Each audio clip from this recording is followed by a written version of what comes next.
And I'm going to hand you over to Andy now to give us our second address this evening, entitled Daniel's Fourth Vision. Over to you, Andy. Thank you. It might have been better to call the first talk Ancient History and this talk Modern News, because what we're going to be doing is bringing it bang, bang up to date. Just as the angel did. The angel was talking about Antiochus Epiphanes, which he lived, what, give or take 2,200 years ago. And yet the vision in the second vision and this fourth vision leaped from that time ago right up to the time of the end. We read it, didn't we, in verse 35, when it says a time of the end. It's a time yet appointed. And then there's suddenly this king who does all of these things. And then we read it again in verse 40 of Daniel 11, at the time of the end. The king of the south pushes at this, whoever this king is. Now, there's just one thing, before we start getting it bang up to date, there's just one thing I want to try and explain quickly. Because you might think I was a bit sneaky because I've dropped in there the word Russia. You know, up until now, looking at the Seleucid Empire and where the Seleucids ruled and where Antiochus Epiphanes ruled, he did not rule in Russia or that, you know, super north territory. His base was Syria. So why have we just snuck in this Russian concept? Where does that come from? I just want to very quickly do this because this isn't an Ezekiel 38 talk. But I just want to quickly show you this, if you'll allow me to, very quickly. Here are the famous verses that I'm sure we all know very well from Ezekiel 38. And it's talking about a man called Gog. And Gog rules the land of Magog. He's the chief prince of Meshech and Tubal. And God says, prophesy against this man. I don't like this man called Gog, says God. And I'm going to turn you back, he says. I'm going to put hooks in your jaws. I'm going to bring you forth and all of your army and horses and horsemen and so on. And there's going to be some other nations with you like Persia and Ethiopia and Libya. And they're going to come from the north, it says in verse 6. And in the latter years, and that literally means in the last days, you're going to come into the land that is brought back from the sword, is gathered out of many people against the mountains of Israel. That's what Ezekiel 38 says. Now, it doesn't need a rocket scientist to compare what we've just read together in Daniel chapter 11 to Ezekiel 38. I'm pretty certain we could get a 10, 12-year-old doing this exercise. Please compare these two passages, and do you think they're talking about the same event? And they are talking about the same event. The colours line up amazingly. We were just talking, whoever I was talking to during the break, about how God does this. He's putting in different places in the Bible the same event. It's like the Gospels, isn't it? 4 Gospels, all talking about the same thing, but they do this, don't they? And when you do that, you get the complete picture. So what we've just read in Daniel 11 is about the time of the end. What we've read over here in Ezekiel 38 is the last days or the latter years. What we read about here is the king of the north in Daniel 11. Over here, we read about the north quarters. Over there, we read about chariots and horsemen and ships. Over here, you talk about an army and horses and horsemen. Over there, you talk about entering the glorious land. Over here, you read about coming against the mountains of Israel. Over here, you read about the Libyans and the Ethiopians being there. And over here, you read about Ethiopia and Libya and some other nations. It doesn't mean that one's right and one's wrong. It means it's this. You just slot the two together.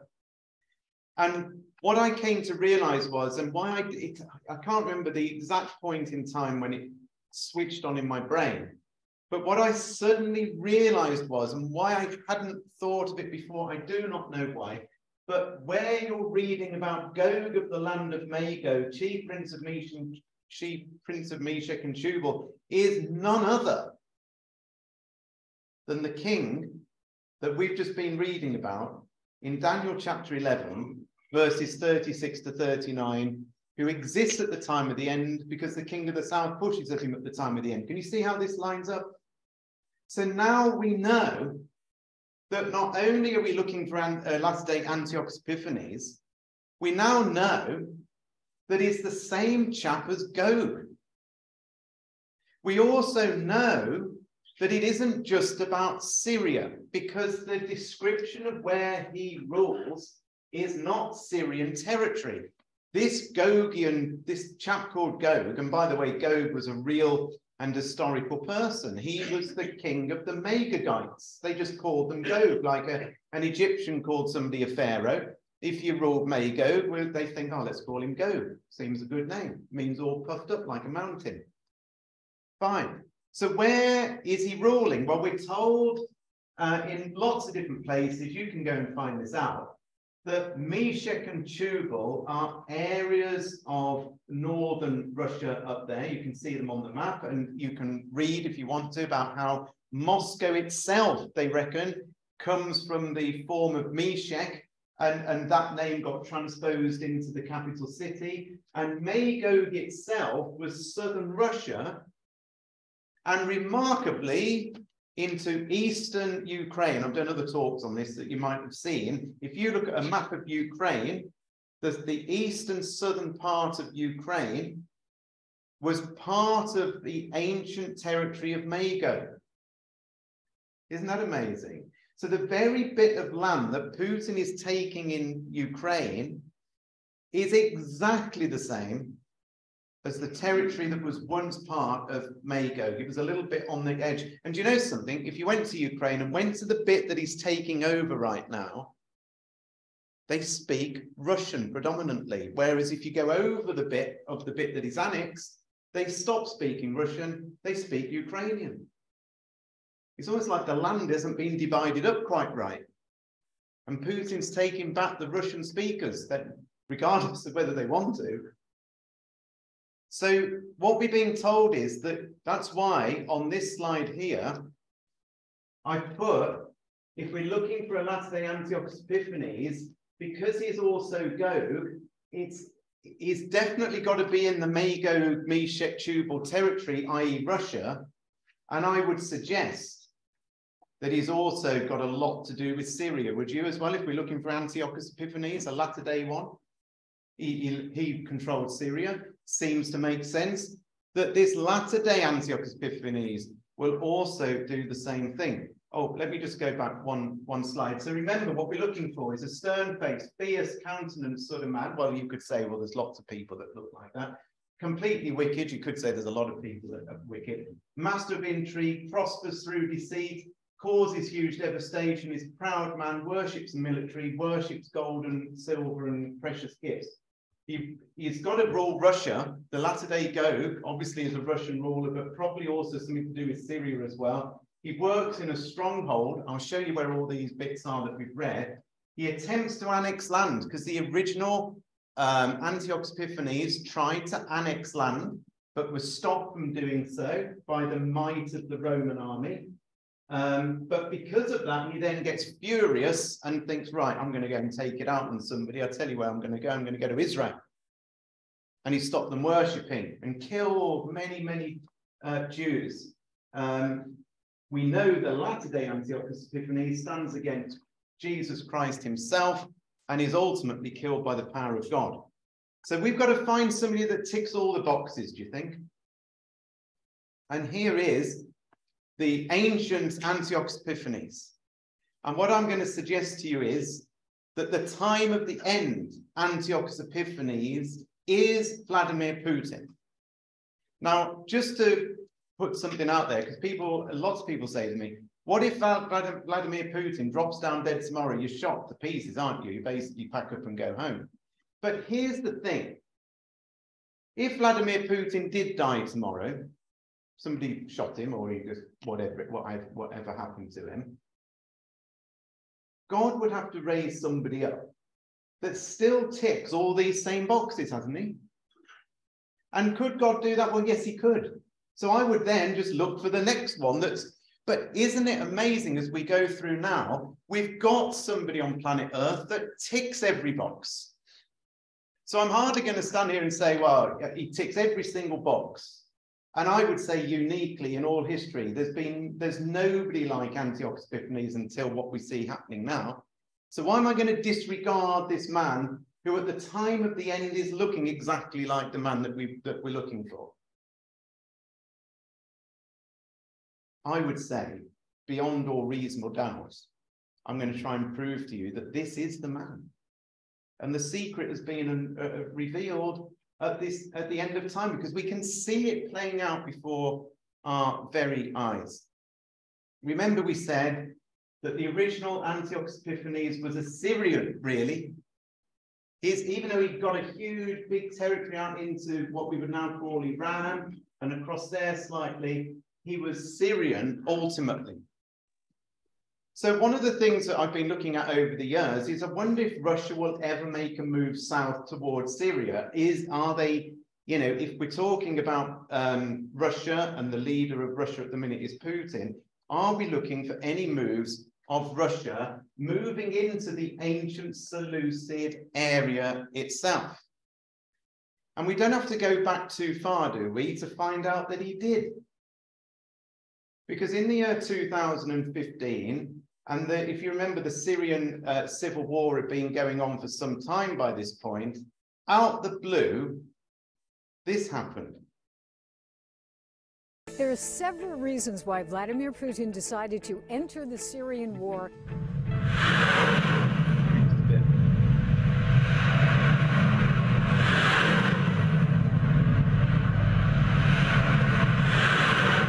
President Putin's action was a shock to the world community.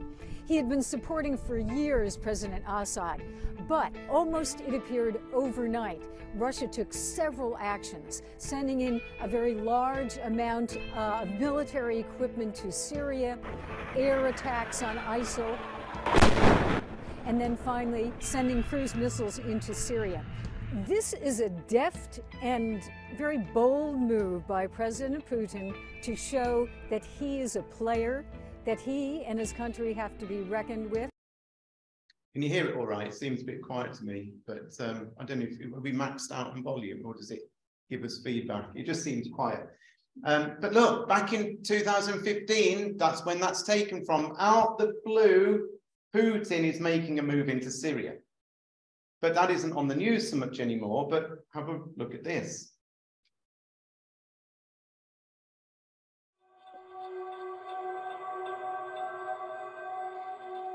Since Russia began its direct involvement in the Syrian war in 2015, Russia's achieved virtually all of its primary strategic objectives, including preventing the collapse of the Assad regime, limiting U.S. involvement in Syria, and retaking all of the major population centers from rebel control.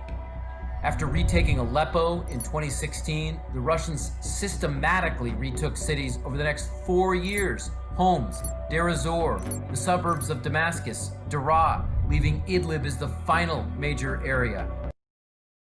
Not only have they done that, they've set up a major port in Syria, got warships there, they've got much of their army based down in Syria. Really, Assad, who's the president of Syria, exists purely now as a puppet of Russia. Because if Russia withdrew support, Syria would just end instantly, right? Because they've got no ability to counteract all the rebels that are still in amongst them without Russia backing them. So Putin effectively has taken over control of that area. Now, here's an interesting thing. The Bible talks about something happening in Syria, which hasn't happened yet, but is going to happen. And by the end of this, I'll show you where this slots into the story. Because in Isaiah chapter 17, verse 1, it says, "The burden of Damascus, behold, Damascus is taken away from being a city, it shall be a ruinous heap." And if you go onto Wikipedia and type in Damascus, it tells you that Damascus is the oldest continuously inhabited city on planet Earth. That's what it says. And the funny thing is, they're right, because Damascus has never, ever, ever been destroyed. Even with all the turmoil of the war in 2015 a bit previous and a bit beyond. Never has Damascus totally come to an end as a city, and God says it will. And it isn't just Isaiah 17 that says Damascus is going to be destroyed. It actually says in Jeremiah 49, this message concerning Damascus. It talks about Damascus becoming feeble, all her people turning to flee. This is verse 24. Fear, anguish, and pain have gripped her as they grip a woman in labor. The famous city, a city of joy, will be forsaken. Her young men will fall in the streets and die. In that day, her soldiers will all be killed, says the Lord of Heaven's armies, and I will set a fire to the walls of Damascus that will burn up the palaces of Ben-Hadad. And during, the conflict that we've seen in recent years, we've actually had headlines that mirror Jeremiah 49 there. People are going to turn to flee. Syrians fleeing Damascus after years of avoiding war, but we haven't reached the point of utter destruction. You see where it says down here that the walls of Damascus are going to be burn up the palaces of Ben-Hadad.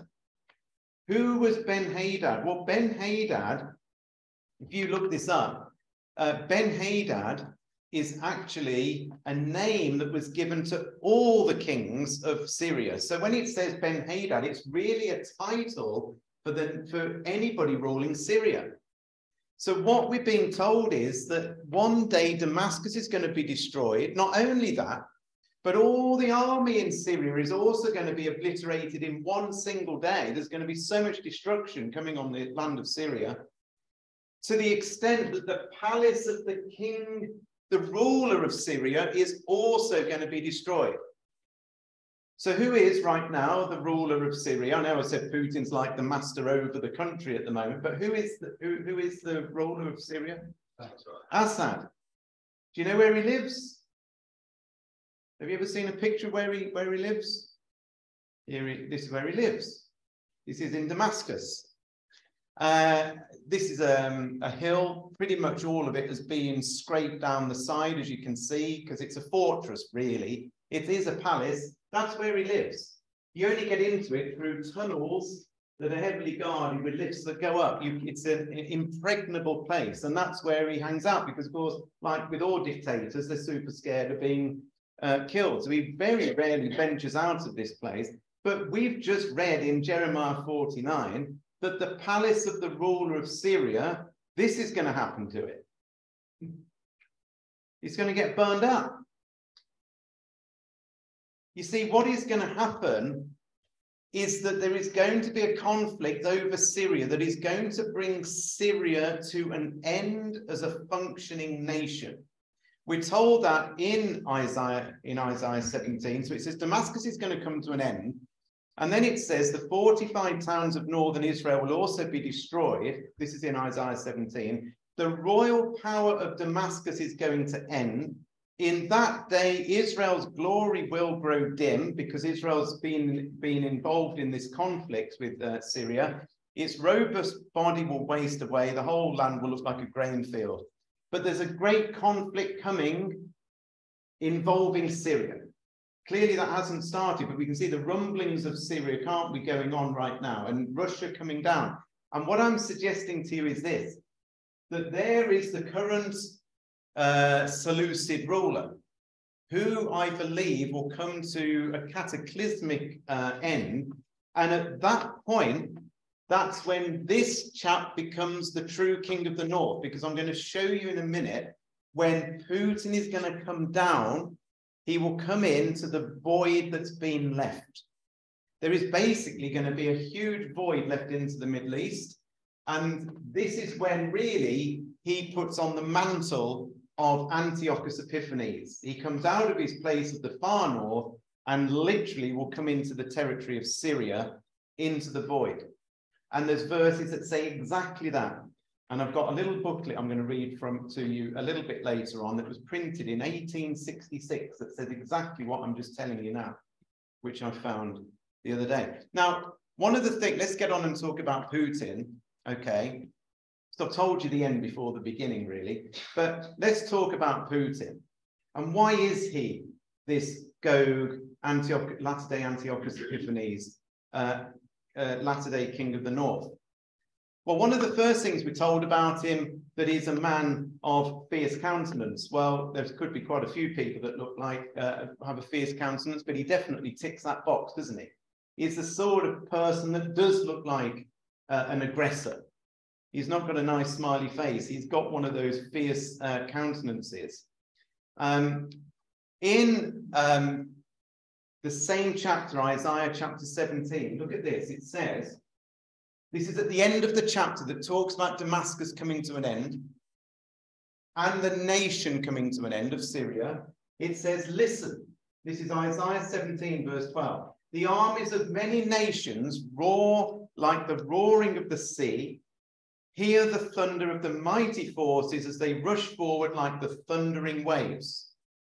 Who do you think these armies are that enter the void that's left in Syria? These mighty armies that are coming in, it's the description of the power from the north coming in. And as I say, I'll read you from that booklet in just a little bit later on so you can see where it all fits in. So look, stern-faced, fierce, completely wicked. We've got the list of things. What I want to do now is go through some of these things. In fact, I'm going to try and go through all of them. We're going to watch some video clips, right? Pretty much in relation to all these bullet points to prove that we're here at the time of the end. Just a minute, I'll turn it up. Oh, we've got somebody that needs to go on mute. Okay. Okay. One of the things that we are told about this latter-day Antiochus Epiphanes is that, and we read this, and this is in Daniel chapter 8, it says, and his power shall be mighty, but not by his own power. In other words, this man has somehow come to power, but not through his own power. Do you see what that's saying? Do you realize that Vladimir Putin was picked out of total obscurity? Nobody knew Vladimir Putin before. And in 1999, the president of Russia, who was Boris Yeltsin, picked this man out of complete obscurity, made him his prime minister. And on the very last day of the millennium, on the 31st of December, 1999, when the world was having a party, Boris Yeltsin surprised the entire planet by resigning and said, I am making Vladimir Putin the president of Russia, this complete nobody. It wasn't even a high-ranking official. He worked in the KGB in Germany, but he was picked out of nowhere, and this happened. After years of fevered speculation about what would come after Boris Yeltsin, it all ended like this. Thank you very much, Vladimir Putin said, casually accepting the leadership of the world's largest country. The transfer of the secure briefcase containing the nuclear button and control of Russia's strategic arsenal came next. Boris Yeltsin is master of the dramatic surprise. He used his traditional New Year address to drop his greatest and last bombshell. And in the poignant final moments of the reign of Tsar Boris, perhaps this is his greatest gift to Russia, that the long-awaited transition, when it finally came, was low-key, informal, and smoother than anyone he had dared imagine. Wasn't his own power, was it? He just handed it, the nation, the largest nation on the planet, he was handed the power. As soon as he sort of comes into power, we started seeing what this man was like. And he launched 3 horrendous wars, causing unbelievable amounts of devastation, because what did we read that this man would do? He would cause astounding devastation. Vladimir Putin uses the same tactics in every war he wages. Understanding what he's done before can help us predict Russia's next moves in Ukraine. This is how Putin fights. Putin's army has been killing civilians for years. Chechnya in 1999, Georgia 2008, Syria, and now Ukraine. Many believe this isn't just collateral damage. These attacks are by design. It's intentional bombing. They're attacking civilian targets. It's a tactic designed to drive as many people out of the country. Causes astounding devastation. And this is what we've been warned at the moment, isn't it? That he is very likely to cause even more astounding devastation in Ukraine. Because he doesn't care about people. Anyway, we'll get on to that a little bit later. But he definitely ticks the box, doesn't he, for causing astounding devastation. We're also told in Daniel 11 that in Daniel chapter 8, that he prospers through deceit. That's exactly what it says. He prospers through deceit. We might say he prospers through corruption. This was Panorama a few years ago. He's the world leader accused of personally approving murder on the streets of London. The conclusion that the Russian state was probably involved in the murder of Mr. Litvinenko is deeply disturbing. But is the president implicated in an assassination also responsible for theft on an extraordinary scale? He has fleets of things that almost no billionaire in the West would have. Vladimir Putin has been accused of looting his own country.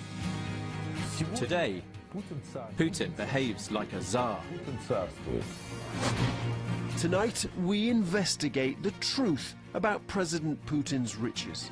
Why would it be kept secret? Because it belongs personally to Putin, not to the state. And for the first time, the Americans say what they really think about the Russian president. Is Vladimir Putin corrupt? In our view, yes. Do you think he's prospered through deceit and through corruption? I think absolutely he ticks that box.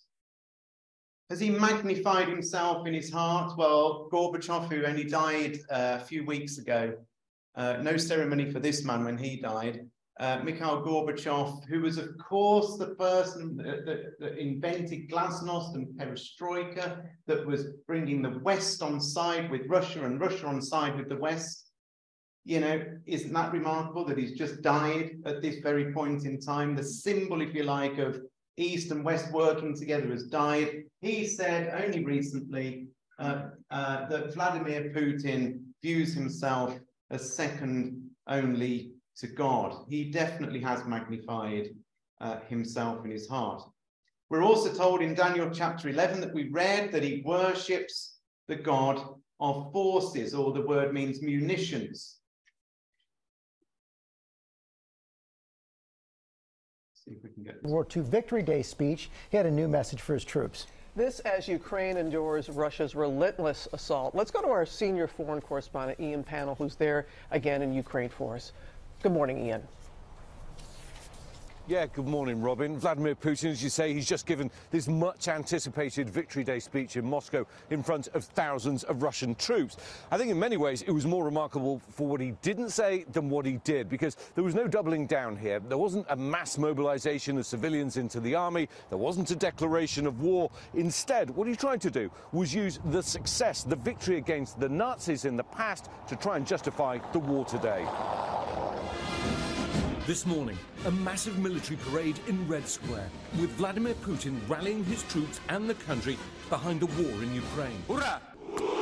The parade commemorates the anniversary of the Soviet victory over the Nazis, but Putin using a war of necessity to justify a war of choice, accusing America, NATO and Kyiv of provoking the war. He had a message to his troops and militias in Ukraine, saying, "You're fighting for the motherland, for its future, so no one forgets the lessons of the Second World War, so there's no place for Nazis in the world." But with so many troops tied up in Ukraine, this... I think we've got the idea with that, haven't we? So he definitely worships the God of forces. And we might say his forces are struggling, and they are. But he's got many, many more weapons, as we know, that he can use. Another thing we're told in Daniel 11 is that this king, who exists at the time of the end, related back all the way to the latter-day Antiochus Epiphanes, worships gold and silver. And one of the modern versions says expensive gifts. It says in in the AV, it says he worships gold, silver, precious stones, and pleasant things. But it does mean things like expensive gifts. This is a man that is worshipping things, wealth and gold and expensive things. On the shore of the Black Sea, it can only be described as a palace, 190,000 square feet. From the air, you can see the church, tea house, and amphitheater, and reportedly an underground hockey rink, with a no-fly zone and a no-boat zone. This, according to an investigation last year by the jailed Russian opposition leader Alexei Navalny's group. They claim that this gilded, luxurious palace fit for a king was built for Vladimir Putin. This palace is very much a symbol and a miniature of Putin's Russia. He no longer sees himself as a government employee, as an elected figure. He sees himself as a Tsar, as a king. Interesting, isn't it? The king will do according to his will. This king is going to worship gold, silver, expensive gifts. That's exactly what he's doing. The other interesting thing it says in Daniel 11, I don't have a look in your version, see what it says, but in my verse 39 of Daniel 11, it says, "Thus shall he do in the most strongholds." That word "do" is literally the word to work. In fact, it's often translated as work in the Old Testament. So what it's really saying is that this king is going to work in the most stronghold. I don't know whether you know this, but the Kremlin itself is a Russian word that means stronghold or citadel. He is the only person on the planet that works in anything called a stronghold. Nobody else. You look at where they work in palaces or number 10 or whatever where they want to work, but nobody else on the planet works in something called a stronghold apart from him. So God says, I'll even tell you where he's going to work. And he works in a stronghold. We're also told, if you have a look in verse 39, it says, at the end, it says that he will cause them to rule over many and divide the land for a gain. A modern version puts it like this: he will honor those who submit to him, appointing them to positions of authority, and divides the land among them as their reward. That's word for word from the New Living Translation, what it says.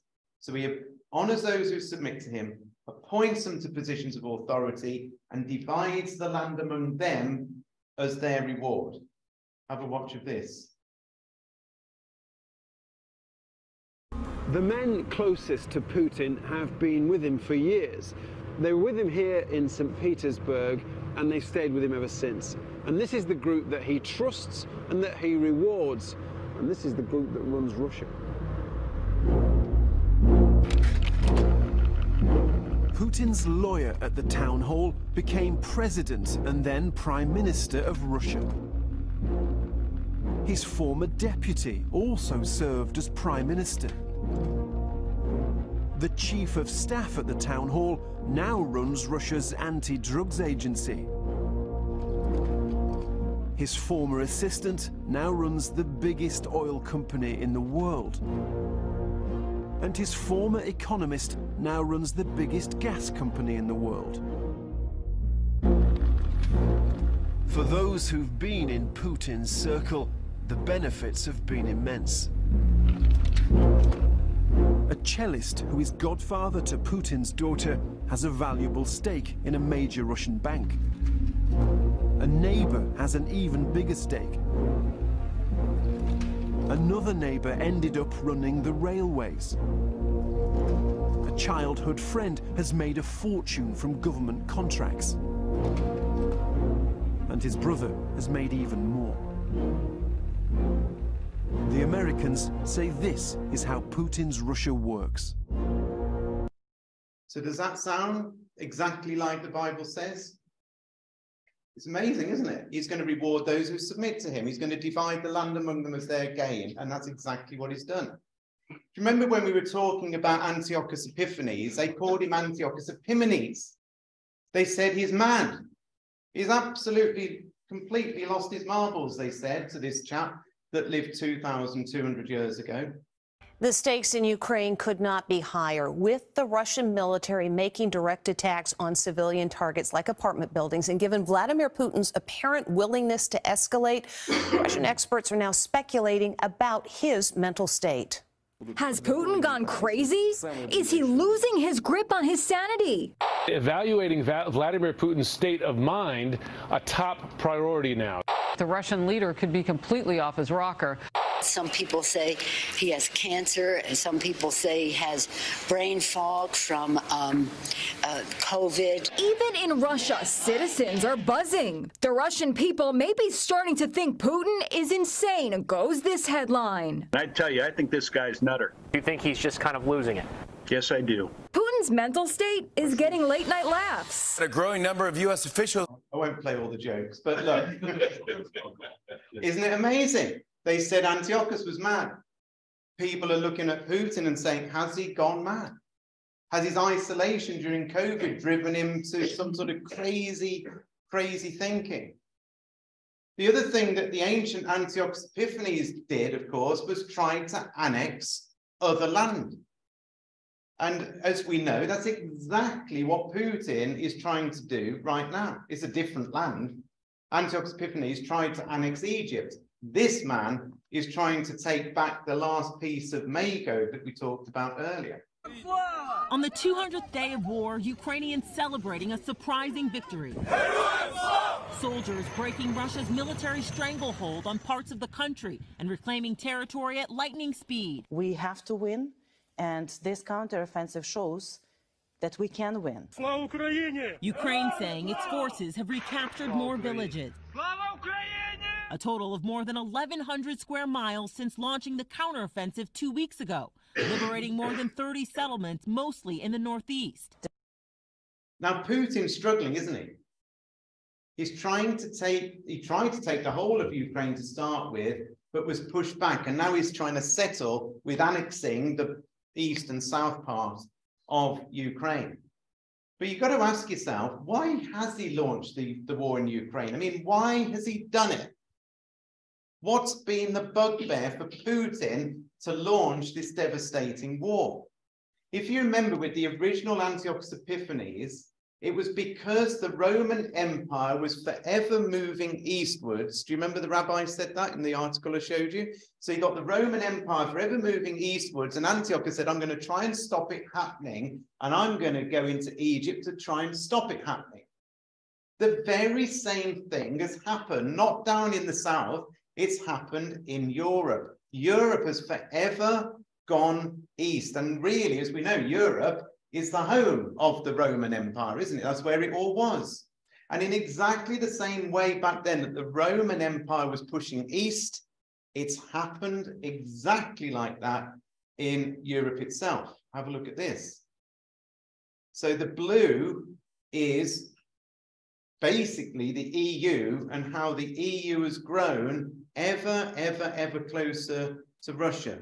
So Russia is the red. It will probably play it again so you can see here, 1952, there's Russia. Look at all the red, that's Russia.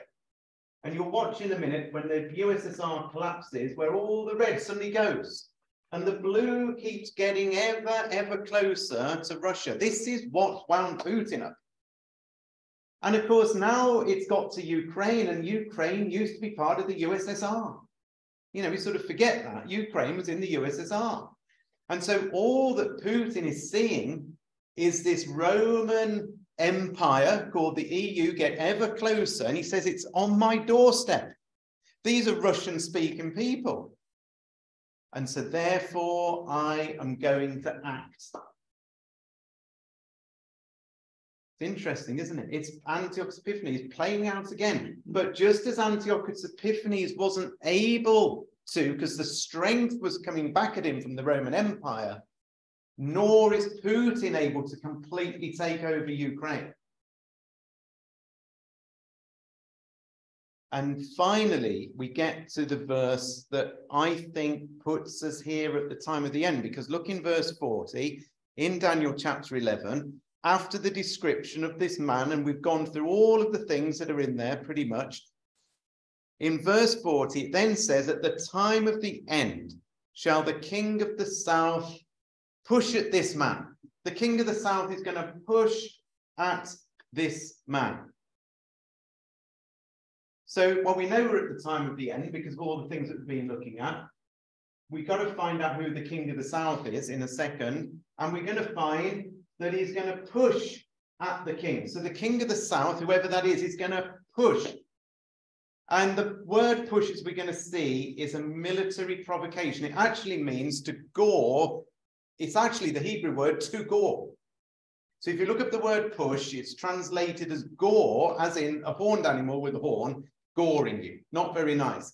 So the king of the south is goring the king. It's like stabbing him like with a horn. It's painful. That's why I tend to translate this as military provocation.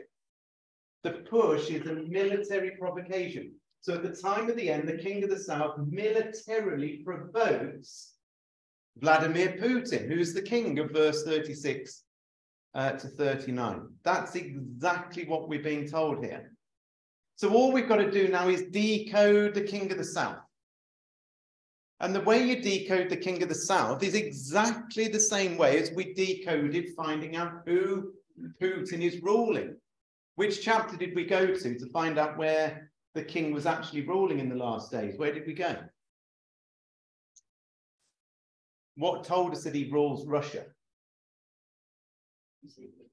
Ezekiel 38. Ezekiel 38 told us about Magog, Meshech, Tubal. And in the same chapter, it tells us who the opposing force is to Vladimir Putin. And the opposing force, and this is a big subject, there's tons of Christadelphian talks on this, so I'm not going to do it justice in one slide. But we're told in Ezekiel 38 that Sheba and Dedan and the merchants of Tarshish and the young lions are going to be the opposing force to Gog when he comes down. Sheba and Dedan is definitely the area of Saudi Arabia, and Tarshish is Britain, and the young lions are the offspring of Britain, like America, like Canada, like Australia, like New Zealand. And the reason that they're called the king of the south, because you might say, Andy, I'm not brilliant at geography maybe, but even I know that Britain and America are not south of Israel. You know, how are they king of the south? They're king of the south because look at all their bases. They base themselves in Saudi Arabia. All of these are bases that we, the UK and America, have put into the very territory that God said we would. So we're lined up in the south down here in Saudi Arabia. So you see where you've got Qatar, US forces, Bahrain, UK forces, Kuwait, UK forces, Saudi Arabia, UK forces and US forces, and so it goes on, all based south of Israel. So what we're being told is, go back to Daniel 11 verse 40, it says at the time of the end, the king of the south. So you might say, well, is that Saudi Arabia? Is it Britain? Is it America? It's got to be something to do with either Saudi Arabia, Britain or America, or maybe Canada. Where's Mark? So you're involved. You're involved as well. Who's the most powerful out of that list of nations? Saudi Arabia, America, Britain, Canada. Don't say Canada because we're not going to believe you. America, isn't it? America's the strongest. So if I'm putting this is basically Daniel 11, verse 40, exactly as I see it in image. Because what God has said to Daniel through the angel Gabriel is that the king of the south is going to gore, I've said that's the same as military provocation, against the king, who is Gog, who is the latter-day Antiochus Epiphanes. That's what's going to happen. There's a military provocation. There's a push against him. Would anybody like to be gored like that? Is that going to be a pleasant afternoon? I don't think so. This is unpleasant. Does that kill him? No. Is it painful? Yes. So I have my little antennae out looking for headlines that talk about UK, US pushing at Putin or Russia. From that, you see why I'm thinking that? And lo and behold, What do I find? These are all in the last few weeks or a couple of months. Putin says US and UK were behind Black Sea provocations. So the word provocation is similar to this word push. UK sends 6,000 more missiles to Ukraine in Johnson push to keep flame of freedom alive. Push Russia out of the whole of Ukraine, says Truss. Russia-Ukraine tensions, Putin says that the US wants to push Russia into war. Do you think this is all just coincidence, just all made up? It just happens to be somebody that's exactly like latter day Antiochus Epiphanes, just happens to be the king of the south, militarily provoking? Do you think this is all just a game? Do you think this is just all coincidence? Or is God's hand behind all of this?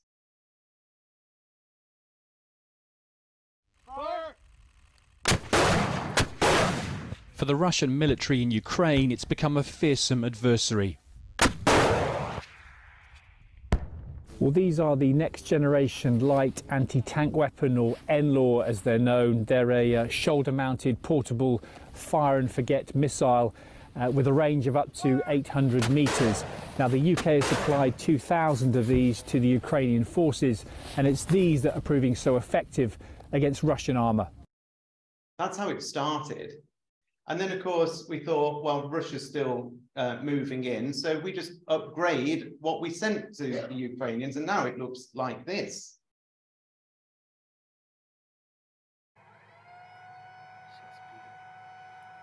Tipping the balance on the battlefield in Ukraine's favour.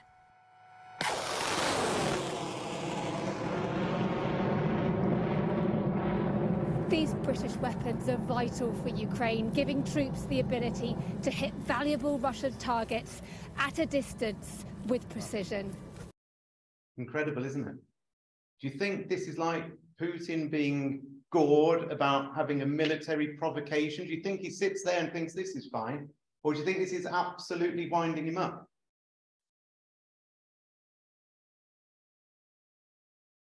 The Biden administration sending a new $625 million military package to Ukraine. It includes 16 howitzers and 4 high-mobility artillery rocket systems, or HIMARS. According to the Associated Press, this is the first time the U.S. has sent more HIMARS to Ukraine since July. The weapons have been crucial to Ukrainian forces as their blitz continues to gain momentum. Today, Ukrainian troops press deeper into Russian-controlled territories on the southern and eastern fronts. Russian soldiers struggling to hang on to 4 regions that Putin illegally annexed last week. So you see what's happening. But I want to show you something really interesting, because you might say to yourself, wait a minute, all this is happening in Ukraine. How is Israel ever going to get involved in this? You know, how is Russia, who's struggling in Ukraine, ever going to suddenly switch tack and end up coming south into Israel? It's a good question, isn't it? I'll show you what happens, what I think happens from looking at these words. So there we are on the screen. Look, at the time of the end, the king of the south pushes at him, and the him is the king that's come before that we've been looking at, all that description, yeah? But notice then, it says it's the king of the north that comes against the king of the south like a whirlwind. So suddenly it doesn't say the king anymore, it says he's now the king of the north.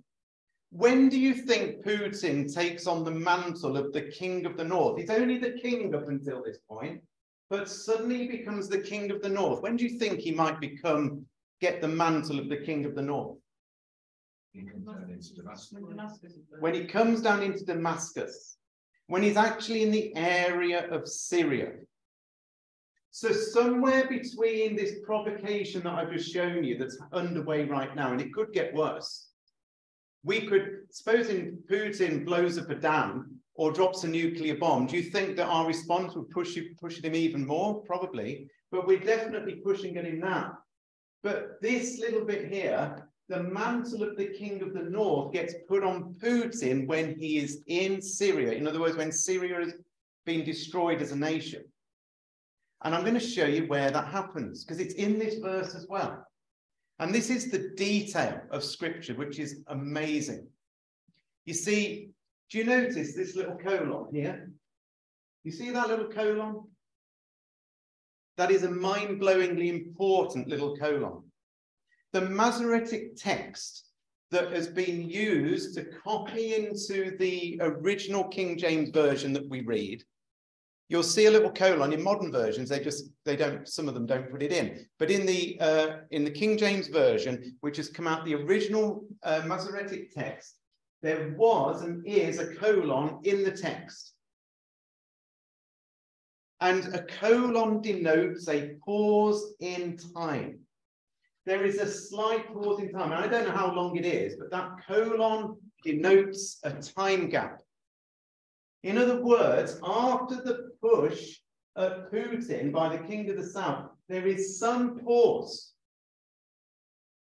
And then the King of the North is transformed into the King of the North because he's now in Syria. Now, let me just show you what the actual text looks like in the Masoretic text. This is exactly what it looks like, all that Hebrew. That is Daniel 11, verse 40. See the red bit there?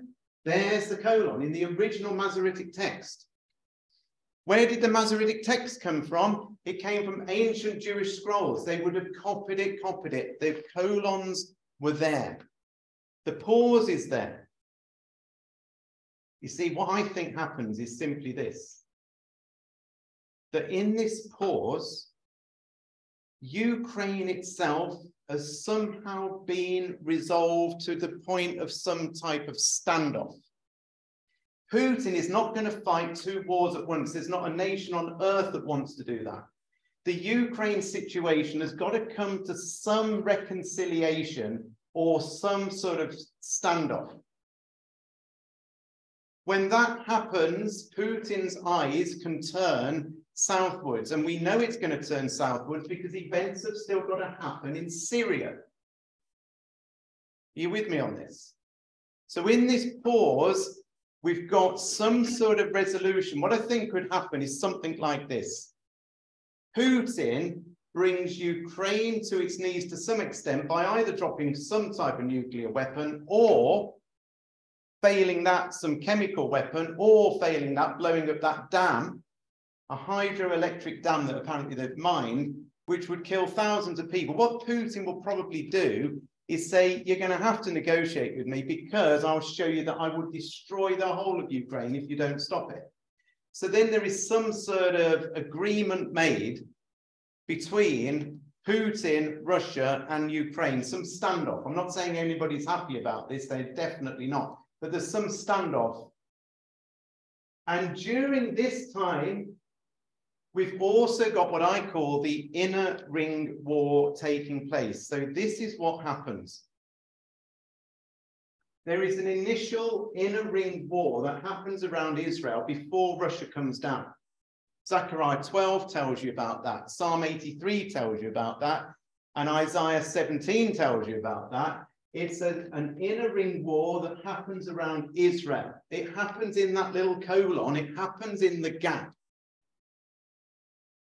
That is exactly what's going to happen. And we're told that there's a war between Israel and Syria and the Palestinians and Hezbollah and Islamic Jihad and quite a lot of these nations that are surrounding and peoples that surround Israel. And there is a great conflagration around Israel. And Israel, we're told, wins. Israel overcomes that war. All this has got to happen. Israel wins that war, but in so doing has completely wiped Syria off the map. Damascus is destroyed at this point. That's when all of this happens, which is why, you know, in Ezekiel 38, verse 8, and we've read this many times, this is a modern version, but it's a good translation. It says, a long time from now, you, Gog, Russia, will be called into action. In the distant future, you will swoop down on the land of Israel, which will be enjoying peace after recovering from war, and after its people have returned from many lands to the mountains of Israel. You and your allies, a vast and awesome army, will roll down on them like a storm and cover the land like a cloud. So what's going to happen is Israel is enjoying peace after recovering from war. Which war do you think they're recovering from? It's the war that has happened, the inner ring war that happens soon in and around Israel.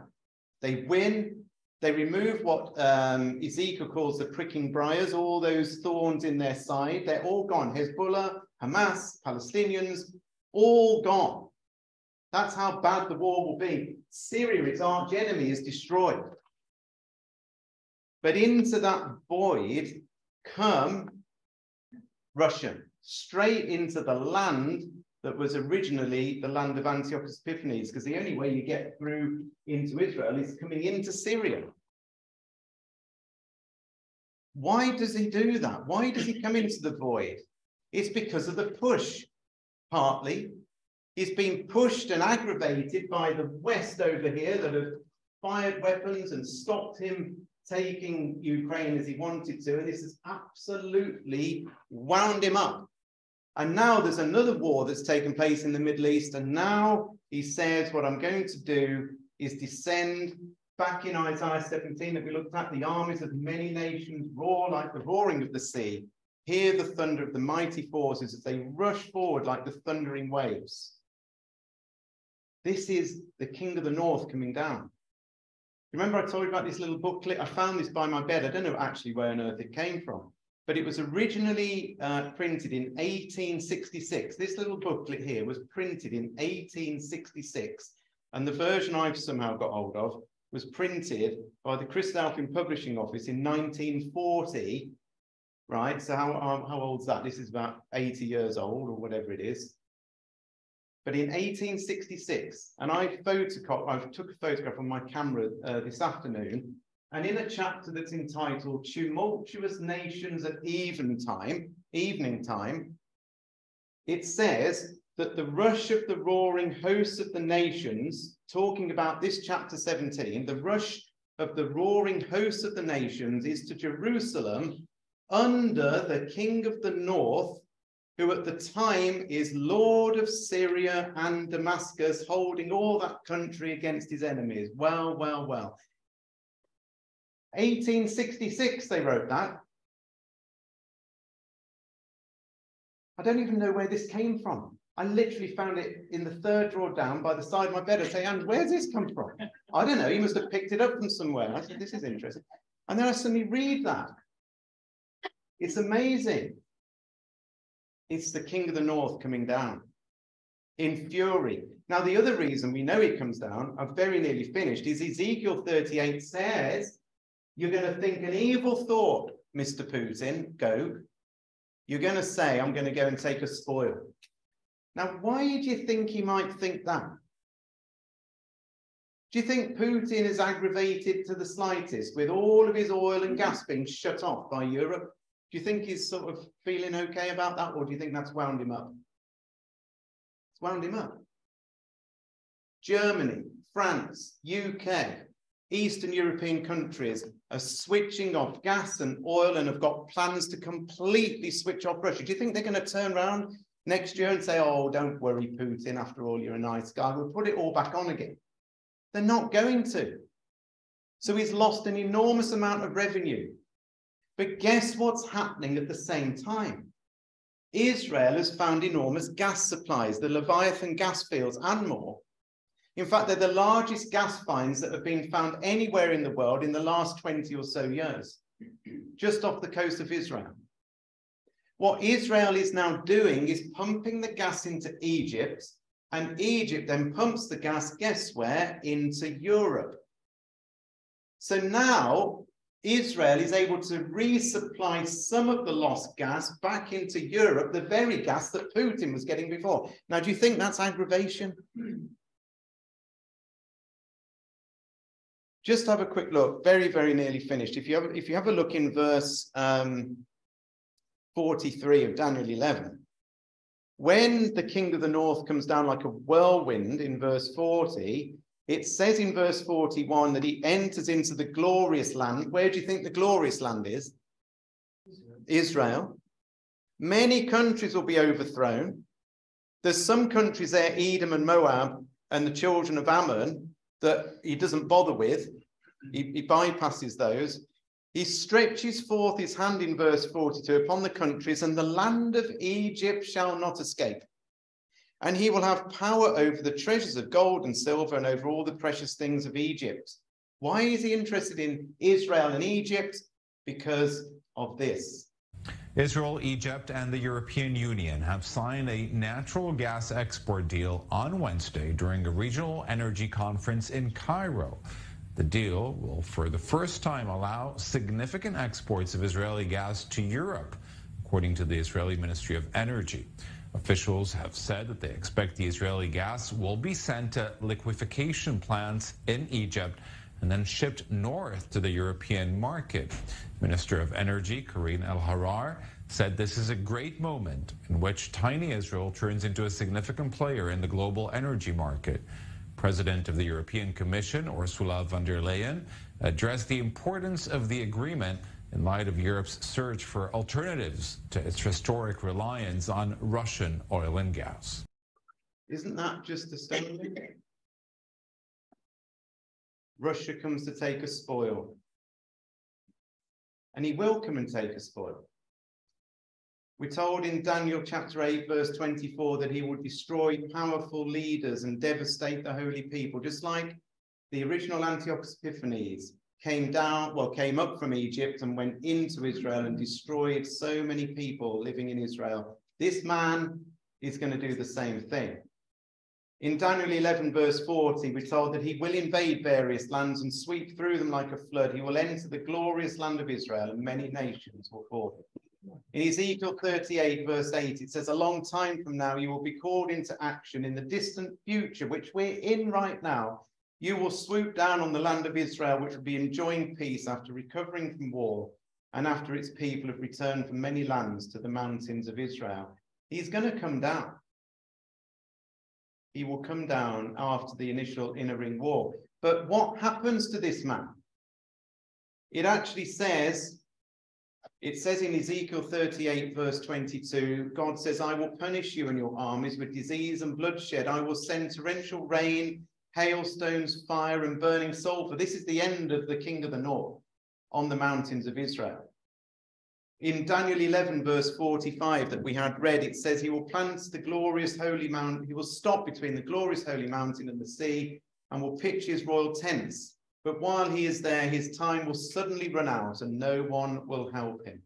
In Daniel chapter 8, verse 25, it says he will destroy many and take his stand against the prince of princes, yet he will be destroyed, but not by human power.